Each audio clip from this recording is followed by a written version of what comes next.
Example 3.12 find LCM fourth சம்மு. முதல்ல இது எழுதிக்கலாம்.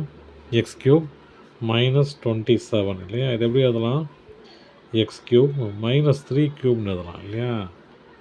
அப்போது இது என்ன ஃபார்முலா?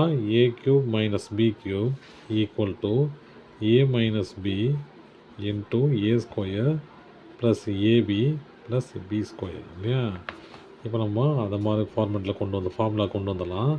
அப்போ X minus 3 into X square plus 3x plus 9 இதை முடிஞ்சிச்சு. அப்புறம் அடுத்த டேர்ம் எடுப்போம். X minus 3 whole square. இதில் எந்த சேஞ்சஸும் தேவையில்லை, அப்படியே கூட எழுதிக்கலாம். X minus 3 whole square. அப்புறம் இது இல்லையா? X square minus 9. இது எப்படி எழுதலாம்? எக்ஸ் ஸ்கொயர் மைனஸ் 3 ஸ்கொயர்னு எழுதலாம். இதை பிரித்து எழுதலாமா? எக்ஸ் மைனஸ் 3 அப்புறம் எக்ஸ் ப்ளஸ் 3. ஓகேவா? அது மூணுத்துக்கு எல்சிஎம் எடுக்கலாம். எல்சிஎம் எடுத்தால் என்ன கிடைக்கும் பாருங்கள். ஃபஸ்ட்டு இது எழுதலாம்.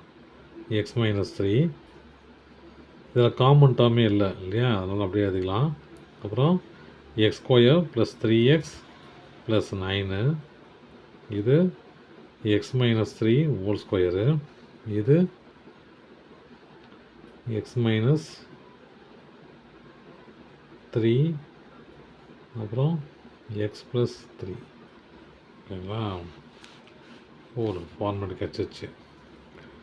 இப்போது எக்ஸ் மைனஸ் 3 இது எக்ஸ் மைனஸ் 3 இது எக்ஸ் மைனஸ் 3 இல்லையா? அப்போ இதை பிரித்து இது ரெண்டு சேர்த்து எழுதிக்கலாம். X minus 3 square X square plus 3x plus 9 அப்புறம் எக்ஸ் மைனஸ் 3 ஸ்கொயர் இது எக்ஸ் ப்ளஸ் 3. ரெண்டு எக்ஸ் மைனஸ் 3 தேவைப்படாது இல்லையா? எல்சிஎம் தான் எடுக்க போகிறோம். ரெண்டு காமன் ஆச்சுன்னா ஒன்று ரிப்பீட் பண்ண தேவையில்லை இல்லையா?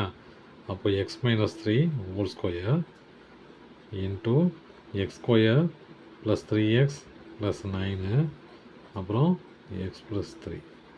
அவ்வளோதான் சார். தேங்க்யூ.